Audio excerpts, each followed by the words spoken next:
എല്ലാവർക്കും നമസ്കാരം. കണ്ണൂർ ഇരിട്ടി പടിയൂർ സ്വദേശിയായ ജോഷി വള്ളിത്തല സംവിധാനം ചെയ്ത തിരുത്ത് എന്ന സിനിമ ഈ മാർച്ച് 21 റിലീസാകുകയാണ്. പ്രാഥമികമായിട്ട് അതെനിക്കൊന്ന് കാണാൻ അവസരം കിട്ടുകയുണ്ടായി. വളരെ നല്ലൊരു മെസ്സേജാണ് സമൂഹത്തിന് നൽകുന്നത്. കൂടാതെ ഇതിലെ അഭിനേതാക്കളൊക്കെ എനിക്ക് തോന്നുന്നു പുതുതായിട്ട് അഭിനയിച്ച ആളുകളാണെന്ന് തോന്നുന്നു. പ്രാദേശികമായി പടിയൂർ ഭാഗത്തുള്ള ആളുകളൊക്കെയാണ് അതിൽ അഭിനയിച്ചിട്ടുള്ളത്. വളരെ നന്നായി ഇരുത്തം വന്ന കലാകാരന്മാരെ പോലെ ആദ്യമായിട്ട് ക്യാമറയുടെ മുമ്പിൽ പോകുന്ന ആളുകൾ പോലും നന്നായിട്ട് പ്രസൻറ്റ് ചെയ്തിട്ടുള്ള ഒരു ദൃശ്യമാണ് കാണാൻ കഴിഞ്ഞത്. വളരെ നല്ലൊരു സിനിമയാണ്, നല്ല കഥയാണ്. അതിലെ കഥയോട് ചേരുന്ന പശ്ചാത്തലത്തിലുള്ള 2 ഗാനങ്ങളുണ്ട്. ആ ഗാനങ്ങളുടെ വരികളും അതിലെ ദൃശ്യങ്ങളും വളരെ യോജിച്ചു പോകുന്നതാണ്. വളരെ വളരെ സിനിമ വളരെ എല്ലാവർക്കും ഇഷ്ടപ്പെടും. നമ്മളിപ്പോൾ ഇറങ്ങുന്ന സിനിമകൾ പോലെ സമൂഹത്തിന് ദോഷമായ രീതിയിലുള്ള ഒരു മെസ്സേജല്ല, നല്ലൊരു മെസ്സേജാണ്.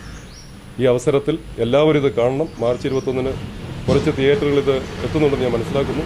പരമാവധി ആളുകൾ ഇത് കണ്ട് ഈ സംവിധായകനെയും ഇതിൽ അഭിനയിച്ച ആളുകളെയും ഇതിനുമായിട്ട് സഹകരിച്ച എല്ലാവരെയും പ്രോത്സാഹിപ്പിക്കണം. ഈ മെസ്സേജ് നമ്മുടെ സമൂഹത്തിലെത്താൻ എല്ലാവരും സഹകരിക്കണമെന്ന് മാത്രം പറഞ്ഞുകൊണ്ട് നിർത്തുന്നു. നന്ദി, നമസ്കാരം.